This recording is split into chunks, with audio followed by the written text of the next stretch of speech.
Okay, in this video we're going to learn how to train your pixel. This is really where the fireworks starts to go off and we see a lot of campaigns start to scale exponentially. So going back to the point that we made in an earlier video, a lot of our job as Facebook marketers is to be a better trainer of Facebook, right? Facebook has so much firepower, so much horsepower under the hood that really it's our job to point them in the right direction so that they can optimize, they can do all their fancy business behind the scenes to find the right people to serve your ads to and then to convert those people into sales. So we're talking about the pixel. And the pixel, if you're not really familiar with what it is, it's essentially the brain of your operations. So when you start advertising on Facebook, you're probably used to pasting this block of code on your website. But what that block of code does is it tracks kind of every action that happens on your website. And what it does is it communicates back to Facebook when people are logged into Facebook, like which actions they're taking on your site. So they're able to have a very, very good look into what actions are happening, who's taking those actions, and what they should do with that data later is a lot of what we're going to talk about here. So anyways, just remember that the pixel is the brain of your operation. If for some reason your pixel isn't firing or it's not firing across all the pages on your site, stop this video right now and go fix it, because this is essential to do on a small scale first before you've really tried to scale to millions and millions of dollars of sales, right? So the first thing I want to point out here is something that Facebook has called the learning phase. Okay, so many of you have probably even spotted this in the ad manager, but when we are trying to get to a point where our campaigns are optimized and they're going nuts, finding the right people and delivering your ads and getting conversions, there is this learning phase. So the learning phase is defined as 50 conversions that need to occur per ad set within 1 week time. And those conversions, of course, need to come from Facebook ads themselves. So 50 conversions per ad set, not per campaign, not an aggregate, within 1 week of time. Now, is 50 a magic number? No. Is it going to be different, higher, lower, depending on your niche? Yes. But as a guidepost, Facebook recommends those 50 conversions, and that has been kind of our experience as well. Anywhere really between 25 and 50 conversions until Facebook can really dial in and understand who they should be serving your ads to get the result that you want. So one thing to keep in mind about this learning phase is there are things that you absolutely cannot change. And those things are bidding, budget, targeting, ad creative, something called kind of your delivery optimization goal, and scheduling, okay? Now, any of these things that are changed after you launch an ad set, it basically starts the clock over. And if you can picture it like this, what's happening is, let's say that you sat Facebook down in math class and then you yank them out 5 minutes later and put them into English class. That's pretty much what's happening if you change any of these parameters, because what it's trying to do is learn.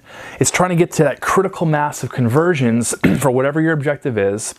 And it can't do that if you're changing things, if you're changing the variables that are at play. So do not change anything related to these items when you launch. This is probably the hardest thing to do as a Facebook marketer, particularly if you're spending your own money, is to just sit on your hands for a few days or for however long it takes to start getting a critical mass of conversions or data in. Okay, so some of you might be thinking, like, there's no way I can possibly get 50 purchases per week, from my e-commerce brand right now on the budget that I have. Just put a pin in that for a second, hold on to it for a minute. We're going to get to that later. But what I do want to say is that when it comes to not changing anything, when it comes to waiting and waiting it out, you're really protecting yourself from ending something too early. Now, Facebook has said that during this learning phase, they are going out and they're deliberately delivering your ads to different segments of people within your total target audience. So let's go back to that initial video that we did explaining how Facebook's optimization algorithm works. And let's imagine that Facebook is deliberately, fishing in kind of these different ponds, or trying to deliberately test your ad against people in different circles of that total audience. And because of that, the performance is going to be wildly different, right? Because on purpose, they're trying to test who responds and who doesn't. But if you try to make decisions or changes while they're doing that, it just introduces more complexity into what they're trying to calculate, and it starts the clock over. So many of you, if you've done this in the past, this is your enemy of scale. This is the primary thing that has kept you from getting to the next level of sales per day. And it's just restarting the clock. You know, you start the learning phase over on day 2, and now you have another 7 days or 10 days. Start it again on day 5. You just start the clock over, and you get on kind of this hamster wheel of never really being able to move forward and lock in on your ideal audience.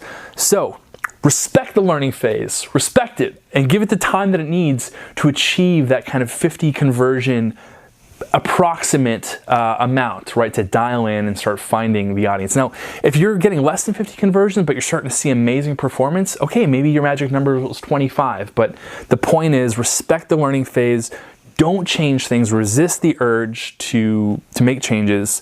Okay, I have to give exceptions to the rule. It's just the way this stuff works. If you're coming out with a really big budget, you're going to accelerate your learnings. So you're going to accelerate the amount of volume of actions that people are taking, and thus you may be learning quicker, and thus you may be able to shut things down that are just clearly not working.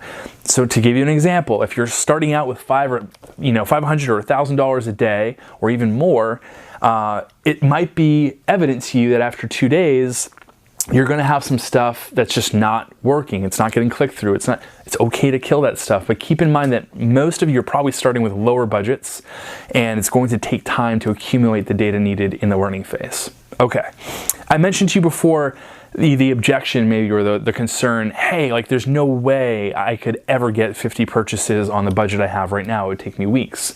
Okay. This is kind of another way to get there, right? Because remember, the whole principle here is that we're trying to train Facebook to do our bidding, right? So we call this kind of backing into your goal, or backing out, however you want to say it. But let's pretend again that you're running an e-commerce store. That ultimate goal that you want to be optimizing for is purchases, but you're having a hard time getting to 50 per week because you just don't have the budget yet. The daily budgets, or whatever reason your stuff just isn't converting to get you 50 conversions per week. So what we want to do is we want to step back. We want to back out from that goal. What's the event that would happen maybe right before a purchase? Somebody's going to initiate a checkout, right? And what happens before that? They're going to add to cart. What happens before that? They're going to view a product page, or the view content event. What happens even before that I haven't even drawn here? Somebody probably engages with your ad, right? They commented on it, they liked it, they shared it. What happens before that? They had an impression of the ad. So you can kind of draw a line from your end goal all the way back to the first time somebody even sees your ad. And this whole cycle, or this whole curve, is something that we would call like somebody's path of intent, right? So any of these actions along the way, they indicate somebody's intent to purchase. Or if you're a lead generation business, it might indicate somebody's intent to fill out a form and become a lead, or request a sales demo, whatever it might be. So what we want to do is we want to enable Facebook to be able to optimize for some of these conversions or events that are along the path of intent, but a little bit earlier on. Okay, so let's take this one for example, view content, or viewing a product page. You would want to optimize for this if you have a lower budget and you're not getting those purchases, because it's getting you more at-bats. If you're not familiar with that phrase, it's really getting you more chances to get the purchase, right? Because we know that a certain percentage of people who view the product page will then add to cart. And then a certain percentage of those will initiate the checkout. Another percentage will actually purchase. It's a simple purchase funnel, simple sales funnel here. So substitute whatever funnel you might have.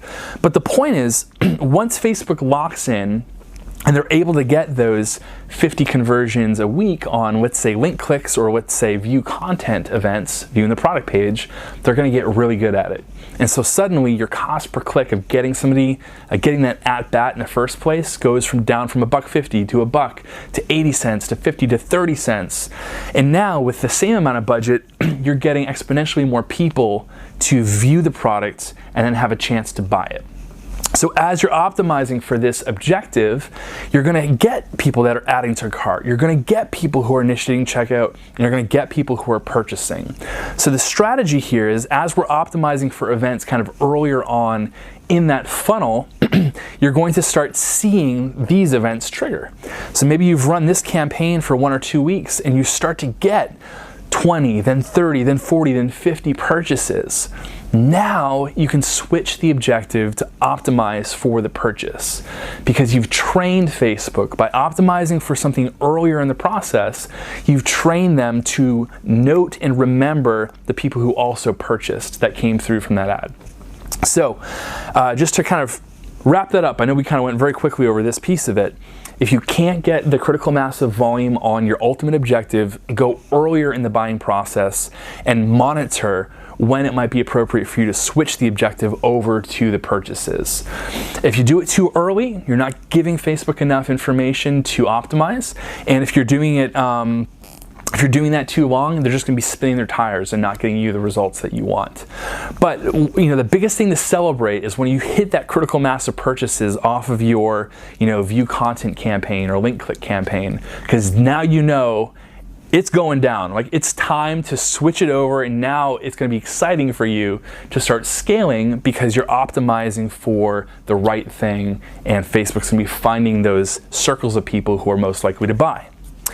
Okay, I want to leave you guys with a few just basic and kind of tactical takeaways here as you're starting to run campaigns like this, because I know this might be new for some of you, and I want to give you something specific. So, first, it's probably going to be a good idea for you to run fewer ad sets in the beginning.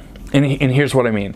So let's just say it's going to take $100 for you to actually, complete the learning phase, even on one of these earlier objectives.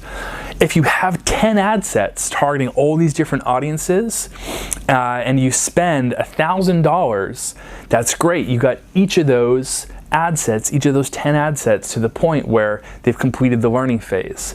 But now you've spent $0 in the optimization phase, where you're starting to gain momentum and get sales for a better return on ad spend. Now, scratch that back for a second. Let's say you only have one ad set. You spend $100 to reach that learning phase, to complete it. Now you have $900 to start scaling and optimizing and getting that better return on ad spend, getting more volume of sales. So if you have limited budget, it's not a bad idea for you to really focus on a few key ad sets early on that you can really get through the learning phase as quickly as possible, and then scale those up. Then move to something else, scale those up, right? So keep that in mind. Everybody's situation is different, but if you're dealing with lower budgets and wanting to really drill down, this is the place to start. The other piece here is to expand or refine your audience. So what happens if you get through this learning phase and you just can't get whatever your goal is, even by going earlier on in the funnel? Well, it might be a good idea for you to kind of change who you're going after. Maybe your audience is too small. I don't want to go too far in this because this is more of a traction question, but again, it all cycles back to really training the optimization objective. So if you need to, just create a better lookalike audience. If you need to, maybe expand your targeting a bit so you're giving Facebook more room to work with and more people to show your ads to. But consider your audiences as one of the variables that might not be working well for you. Now, test more creative is the last one here. So if you're just not getting that link click, or if you're not getting whatever the objective is that you're going after, it could be that your creative just isn't hitting, right? So the audience that you've chosen, you're not speaking to their pain points. You're not really even telling them that there's an action for them to take, like they need to click through and actually view the post or view the product. So test more creative. You'll notice that we said don't change your creative when you're in the learning phase, but that doesn't preclude you or keep you from doing some meaningful creative tests in this learning phase. So creating multiple ads, changing up the headline to speak to a benefit versus a pain point, making some very bold kind of changes to the ads before you enter the learning phase. That's the time to do it. If it doesn't work for you, you can't get to that critical mass, that's fine. Pause and restart and have more creative that you're testing. So those are the things to try. This is an exciting journey to be on. It can be hard to wait. It can be hard to just sit in your hands for a little bit and let Facebook do its thing and learn. but it's worth your time and it's worth your money. And if you haven't figured out how to create these custom reports, I think we're going to have some resources for you to do that, so you can kind of see where you are in this process. But yeah, go forth and optimize and respect the learning phase. This is like a critical thing as you're building up your campaigns to be scalable.